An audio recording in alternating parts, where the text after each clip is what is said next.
Saúde a todos com a paz do Senhor. Graças a Deus, irmãos, por este dia, por estarmos aqui no culto da família. Glória a Deus.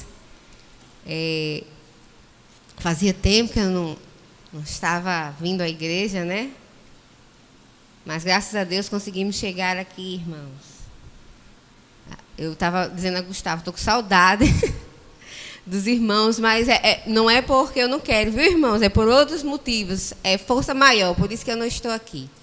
Mas graças a Deus que estamos aqui no culto da família para trazer a palavra, a ministração, né? Espero que Deus possa estar falando ao seu coração nesta noite, possa estar ministrando uma palavra de bênção para vocês, né? E que o Espírito Santo de Deus possa ministrar a tua família nesta noite. Bom, né, irmãos? Vamos abrir aí nossas Bíblias no livro de João, no capítulo 2, do versículo 1 ao 10. João 2, do versículo 1 ao 10, que tem como título As bodas de Caná, a água feita em vinho. João 2, a partir do versículo 1. Eu vou começar a ler. E ao terceiro dia fizeram-se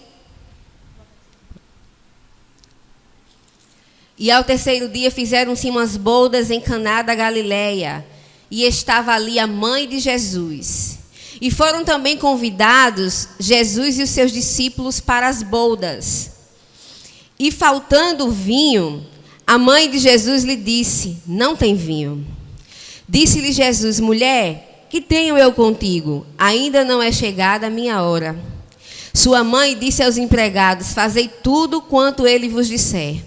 E estavam ali postas 6 talhas de pedra para as purificações dos judeus, e em cada uma cabiam 2 ou 3 metretas.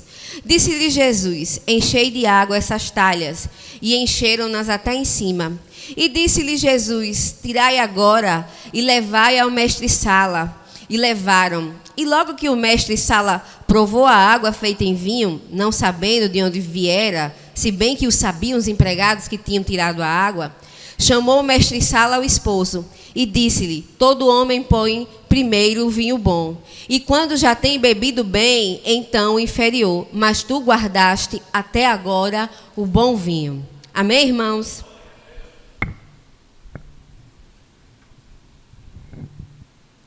Eu vou pegar aqui uma bateriazinha emprestada, viu? Não sei nem de quem é, irmãos, porque o vento está forte aqui, as minhas folhas estão só. Amém. Irmãos, nós vemos aqui um casamento, né, acontecendo aqui, uma festa de casamento. E eu já ministrei sobre essa palavra, não nesta ótica que eu vou ministrar para os irmãos nesta noite. E eu fiquei pensando, sempre que é culto de família, eu já disse aqui várias vezes, a Bíblia é cheia de palavras sobre família, porque a Bíblia é cheia de famílias, tanto de bons exemplos como de maus exemplos, e de princípios que a Bíblia nos ensina, que são fundamentais para uma família ela crescer e se desenvolver de forma saudável espiritualmente e, consequentemente, também materialmente. Então, assim, eu tenho uma dificuldade, eu não sei nem dizer se esse é o nome correto, porque eu me encontro diante de muita coisa para falar. Tem muita coisa maravilhosa na Bíblia para a gente falar sobre família. E como eu sempre digo, a família é um projeto de Deus, não é uma instituição falida como se prega por aí. E aí, nessa passagem aqui, desse casamento lá das bodas, né? Lá em Caná, onde Jesus fez o seu primeiro milagre, eu comecei a pensar nisso, aí eu fui lá para Gênesis, capítulo 2, onde Deus ali já instituiu o casamento, né? A Bíblia diz que Deus criou Adão e Eva e disse assim: e deixará o homem, o seu pai e a sua mulher, e unir-se-á, né? A esposa em uma só carne. E aí 2 coisas interessantes tem nesse versículo, né, lá do Gênesis, capítulo 2. Existem 2 verbos fundamentais aí, que é o deixará, né, o verbo deixará o homem, o seu pai e a sua mãe. E o verbo unir-se, né, unir. E unir-se-á a sua mulher em uma só carne. Então, existem duas coisas que são base para que essa instituição da família ela se inicie. E que tem que ser desejada por aqueles que desejam formar uma família, que é o deixar. Deixar a vida anterior. Deixar a vida de solteiro. Deixar papai e mamãe. Né? Você vai deixar aquela vida. Quando a gente decide, irmãos, se unir em casamento, não adianta vir com a mesma mentalidade de solteiro. Não funciona. Aquela mentalidade de solteiro que nós tínhamos no casamento não vai funcionar. Muitos casamentos não dão certo porque vêm com essa mentalidade. Não deixou, como diz a Bíblia, o pai e a mãe, não deixou a vida de solteiro. Os mimos e todas as coisas que nós temos na casa do pai e da mãe, não conseguiu deixar. Aí entra no casamento com essa mentalidade e a coisa não dá certo. Porque é diferente. Hoje a minha palavra é mais voltada para casamento, irmãos. Família, casamento. E é necessário esse deixar. E aí entra nesse casamento, entra nessa nova instituição que é a constituição da família, unindo-se a uma outra pessoa. E ali você se torna uma só. Não são mais dois. Por isso que eu acho super estranho, irmãos. Olha, quem tiver suas modernidades, eu respeito e tudo, mas não condiz com o que a palavra de Deus nos ensina. Eu conheci casais que eles moram na mesma casa, mas um tem um liquidificador. Isso eu conheci. Tem um liquidificador dele e o liquidificador dela. Ela tem um quarto dele ela tem a cama dela com o quarto dela e ele tem a cama dele com o quarto dele. Ele tem o micro-ondas e ela tem o micro-ondas. Tudo dividido. Quando chega em casa, ele me disse assim uma vez: olha, quando eu chego em casa, eu não quero saber nada que aconteceu no dia dela. Né? Eu chego em casa, eu vou descansar. Se eu tiver vontade, eu vou no quarto dela. Irmãos, é um individualismo tão grande que não condiz com a palavra de Deus. E é assim, você pode... E hoje existem muitos lares que são assim, mas às vezes nem tem 2 liquidificadores, não tem 2 camas, não tem 2 televisões, mas são 2 indivíduos vivendo separadamente dentro da mesma casa, com pensamentos diferentes. Família não funciona se assim. Família se funciona com homem e mulher unidos em um só pensamento. Isso que o mundo tem pregado não é o que diz a palavra de Deus.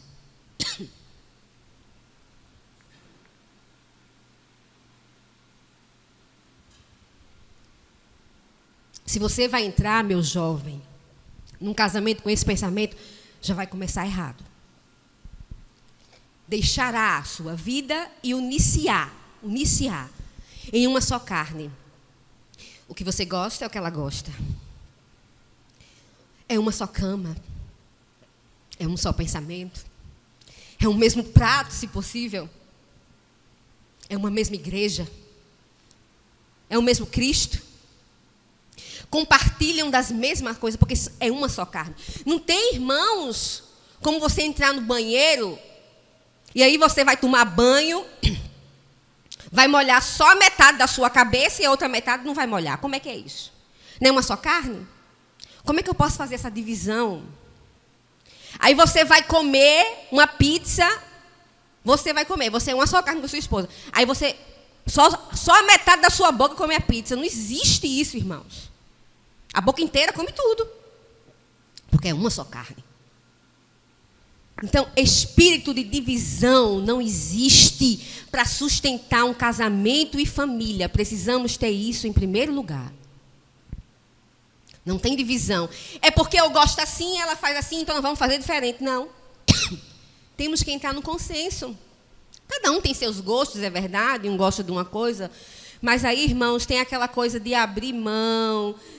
Muitas vezes você tem que passar por cima de você, da sua vontade, tem que agradar o outro. E aí você vai abrindo mão de muitas coisas. Não pode ser sempre só a sua maneira. Ou sempre só a maneira dela. Tem que o casal entrar no consenso. Não é uma só carne. E aí isso gera muitas confusões. Principalmente nesses casais jovens, né? É porque eu gosto disso, então só vai se for assim. Né? Não dá. Tenta fazer, mesmo que você não... Eu não gosto sei lá, de ir para o cinema. Ou eu não gosto de praia, mas o seu esposo, sua esposa gosta, faz a vontade dela uma vez. Na outra vez, vai lá para o passeio que tu gosta, né? E a gente vai cedendo. Então, a gente vê lá em Gênesis Deus instituindo a família, né? Adão deixando lá Abraão, o pai e a mãe dele, se unindo ali para formarem uma só carne. E aqui, coincidentemente, nessa passagem, nós vemos Jesus fazendo o seu primeiro milagre. Aonde, irmãos? Numa festa de casamento. O primeiro milagre de Jesus foi feito numa festa de casamento.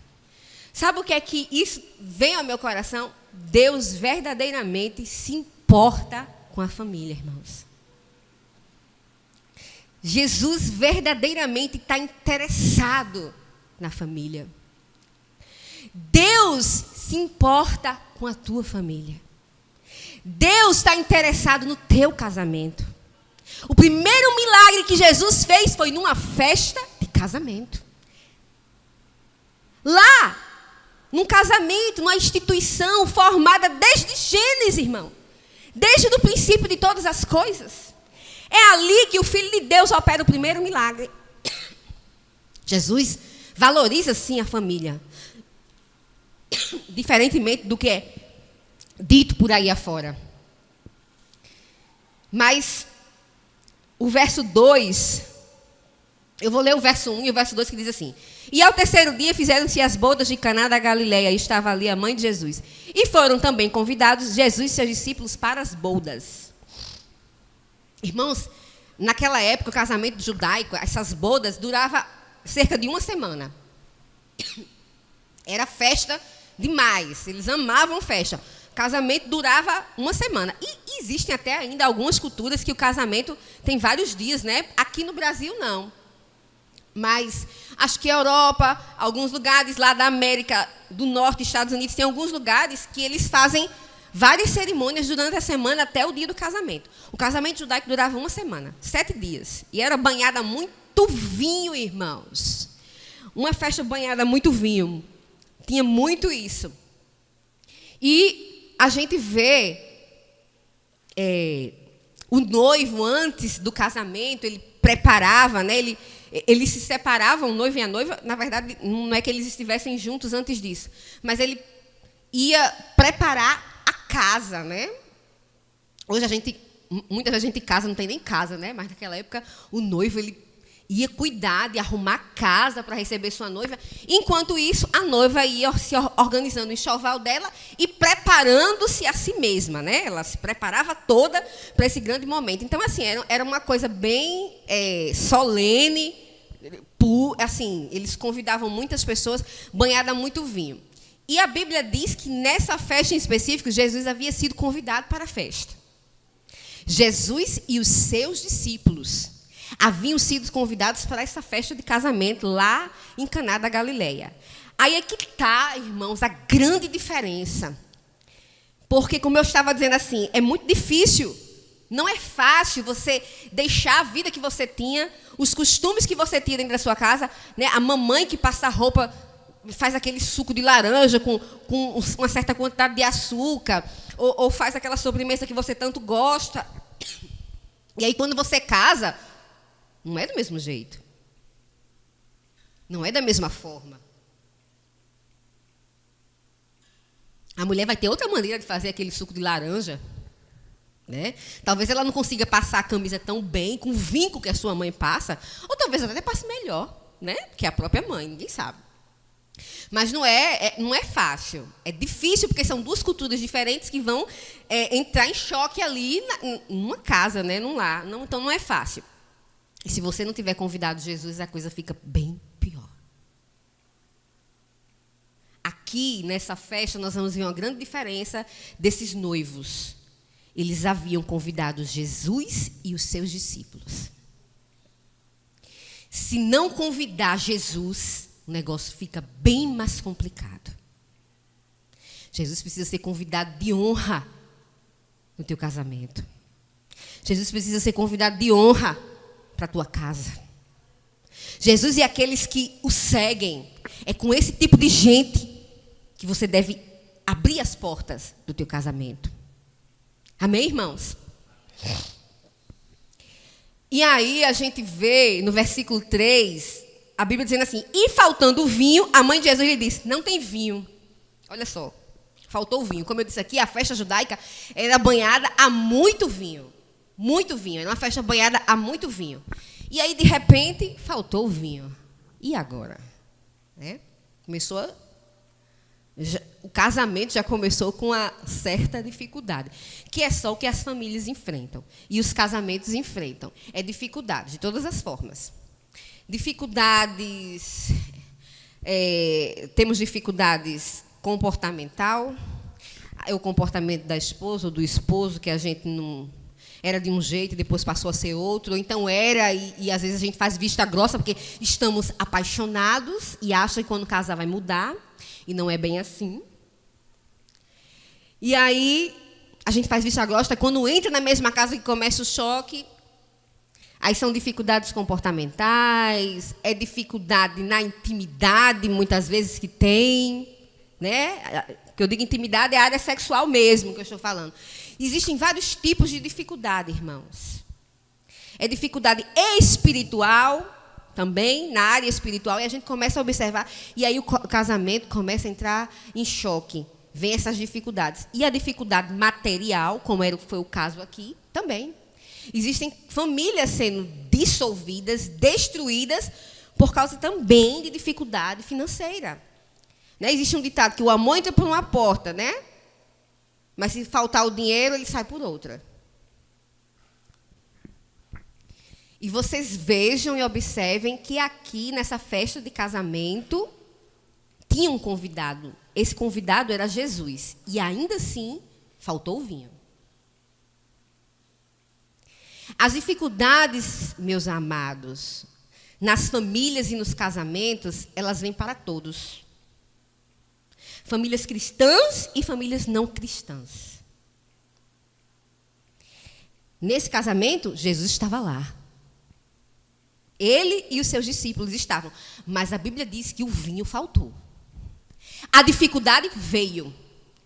Lá em João 16 diz, olha, neste mundo, o próprio Jesus diz, no mundo tereis aflições, mas tende bom ânimo, porque eu venci o mundo. Jesus não disse que nós não teríamos aflições. As dificuldades, elas vão vir, irmãos, para cristãos e não cristãos. Elas vão vir. Está lá na palavra. No mundo tereis aflições. E essas aflições é a falta de vinho, por exemplo. A falta de alegria, a falta de companheirismo, de fidelidade, de compromisso, de dinheiro. Existem vários tipos de aflições que assolam e tentam destruir as famílias. É dinheiro, é falta de amor, é falta de respeito, é falta de fidelidade, é mentira, é falta de verdade, de compromisso, é a pornografia. Existem várias coisas que têm destruído as famílias. E é difícil, irmãos, e se você não tem um convidado que está dentro da tua casa, chamado Jesus, vai ficar muito pior. Porque a Bíblia diz aqui que nesse casamento Jesus estava lá, mas faltou o vinho. Faltou, acabou o vinho, acabou. Mas Jesus estava lá. As dificuldades vêm. Eu não posso chegar aqui para os irmãos e dizer, olha, jovens, vocês vão casar em Cristo Jesus e vai ser um mar de rosas. Mentira, vem, as aflições vêm para todo mundo. Mas Jesus disse, olha, tenham bom ânimo. Tenham bom ânimo, porque eu venci o mundo. Se anime. Se anime. Agora começa convidando Jesus. Vai convidando. Convida Ele para fazer parte do teu casamento. Convida Ele. Amém?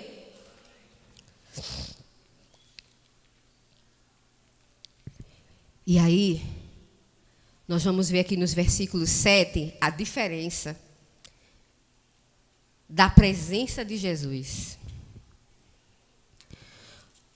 Verso 7 diz assim: E disse-lhe Jesus: Enchei de água essas talhas, e encheram-nas até em cima. E disse-lhes: Tirai agora e levai ao mestre-sala. E levaram. E logo que o mestre-sala provou a água feita em vinho, não sabendo de onde viera, se bem que o sabiam os empregados que tinham tirado a água, chamou o mestre-sala ao esposo e disse-lhe: Todo homem põe primeiro o vinho bom, e quando já tem bebido bem, então o inferior. Mas tu guardaste até agora o bom vinho. Olha, irmãos, as aflições nesse mundo tem para todos. A grande diferença está na presença de Jesus. Na presença de Jesus. Se Jesus estiver no lugar onde Jesus está, algo tem que acontecer. Aqui nesse casamento, Jesus estava. Acabou o vinho. A dificuldade veio. E o que foi que Jesus disse? Vai lá. Tira a água. Coloca a água lá e tira a água. E quando foram servir ao mestre-sala, o mestre-sala provou, nem sabia, né? Os empregados sabiam porque Jesus tinha dado a ordem. Então, eles sabiam. E quando o mestre-sala provou aquele vinho, disse: Meu Deus, né?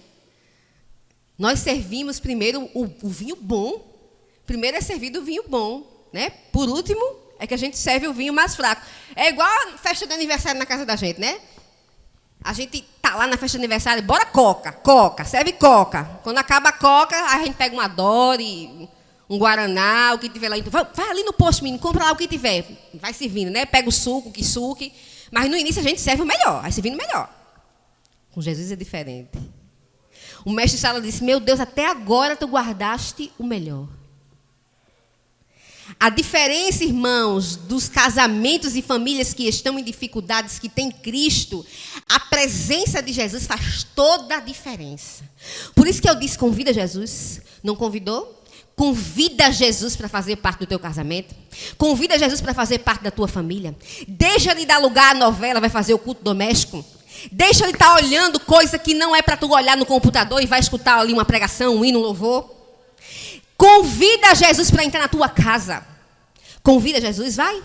Porque você, em vez de estarem ali muito, cada um no celular, no tablet, sei lá, outro fazendo não sei o quê, assistindo novela que não edifica ninguém, só está trazendo. Você não pega, reúne a família uma vez na semana, bora fazer um culto doméstico, vamos louvar, né? Convida Jesus para a tua casa. Convida que você vai ver a diferença. Sabe o que é que vai acontecer? Com Jesus, o final é melhor do que o princípio, irmãos. Pode ter começado ruim, mas quando Jesus entrar e chegar na tua casa, a coisa vai mudar. Porque com Ele tudo é melhor. E o final com Ele é melhor do que o princípio. A glória da segunda casa, ela é maior do que a glória da primeira. Onde Jesus está, irmãos, algo tem que acontecer. Começa convidando Ele para a tua casa. Dando lugar para o Espírito Santo de Deus se sentir à vontade. Ele precisa se sentir à vontade para operar, irmãos. O Espírito Santo de Deus. Ele precisa ter liberdade. Ele precisa encontrar um lar. Precisa encontrar um casamento. Precisa encontrar corações que deem liberdade para Ele operar o milagre. Então começa convidando. Não é com a novela. Não é com pornografia na internet. A irmã está falando aqui. Irmãos. Você acha que pornografia é só uma coisa muito escandalosa que você vê? A malícia, a pornografia que a gente está colocando diante dos nossos olhos no computador e na televisão, isso afasta o Espírito Santo de Deus da tua casa. Isso afasta o Espírito Santo de Deus da tua família. Começa convidando Jesus e os seus discípulos. Em vez de chamar aqueles amigos e aquelas amigas que não trazem edificação e não te levam a Cristo, começa chamando os crentes da tua igreja para orarem por você. Começa chamando os irmãos da igreja para comer uma pizza. Em vez de chamar aqueles amigos que só querem te levar para os caminhos que não te levam a Cristo. Convida Jesus e seus discípulos para a tua festa. Convida Jesus e seus discípulos para fazer parte da tua família. E você vai ver que o final vai ser melhor do que o primeiro. Porque Deus tem poder, irmãos, para operar milagres em qualquer dificuldade que a tua família esteja passando. Agora, para isso, ele precisa ter liberdade. Para isso, precisa ter o que eu vi aqui no versículo 5, que diz assim: sua mãe disse aos empregados, fazei tudo quanto ele vos disser. Olha aí. A mãe de Jesus disse, olha, escuta, tudo que ele mandar vocês fazerem, vocês vão fazer. Tudo que Jesus disser, vocês vão fazer. E assim aqueles empregados fizeram. Sabe qual é o segredo, irmão? Confiar e obedecer à palavra de Deus. Além de convidar Jesus, você precisa ter confiança nele e obedecer a palavra dele. Fazer tudo que está escrito aqui, ó, nesta palavra. Aí sim você vai visualizar milagre de Deus na tua casa. No teu casamento. Tá difícil? Irmã, você não sabe qual é o homem que eu vivo, não. Nem sei. Não precisa contar para mim, não. Conta para Jesus e começa a obedecer a palavra. Que você vai ver o que Jesus vai fazer. O vinho melhor ele vai servir ainda no teu casamento. O melhor vinho ele vai servir no final. Agora começa escutando tudo que ele está dizendo para você e fazendo tudo o que está dito aqui nessa palavra. Começa convidando ele para a tua festa e obedecendo a voz do Senhor. Que aí você vai ver milagre. Não adianta vir para a igreja, botar roupa de crente, se vestir como crente e não obedecer a voz do Senhor. Quando sai dessas portas, faz o que quer, da maneira que quer. Está errado. Aí Jesus não entra não, quem entra é Satanás. Eu preciso dizer a verdade, né, irmãos? Meu compromisso é com Jesus. Quer vitória no casamento? Quer experimentar o melhor vinho? Quer não ser envergonhado diante de todos, como esses noivos não foram? Começa obedecendo a voz do Senhor. Começa obedecendo a voz do Senhor e trazendo Ele para o meio da tua família. Deus tem poder, irmãos, para fazer o melhor para nós. O melhor de Deus ainda está por vir na tua vida. O melhor de Deus ainda está por vir na tua família. O melhor de Deus ainda está a vir para o teu casamento. Você pode estar dizendo assim, irmã, você não sabe o que eu passo no meu casamento.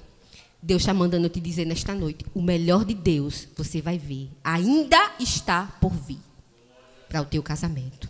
Amém? E para terminar, irmãos, eu queria dizer que o desejo do coração de Deus...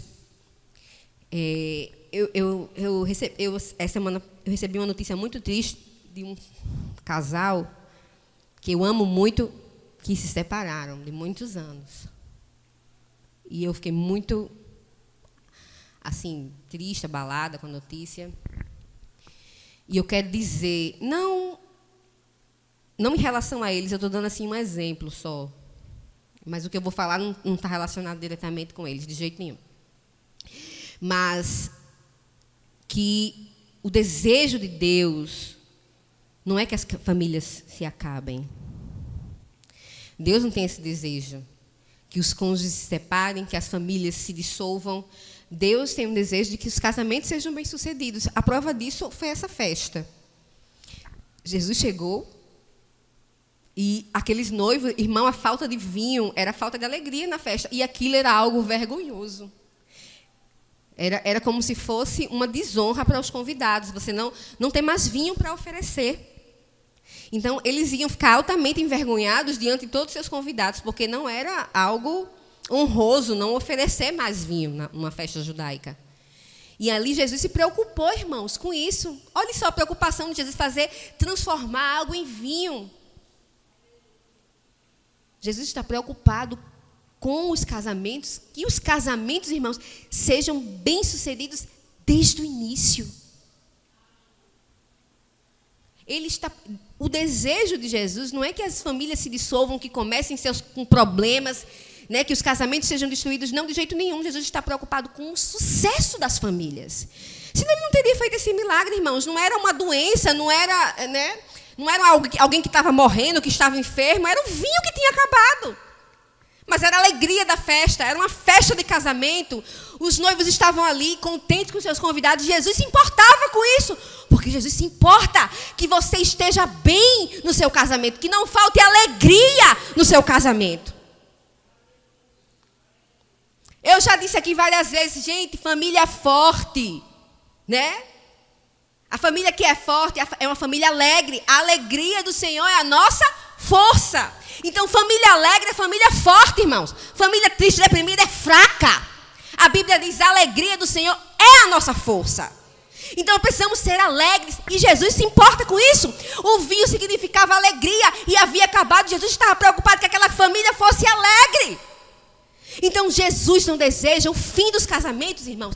Isso aí é o que muita... Olhe, sabe o que a sociedade diz? As pessoas dizem: minha filha se casou e não deu certo, é melhor separar. É mentira!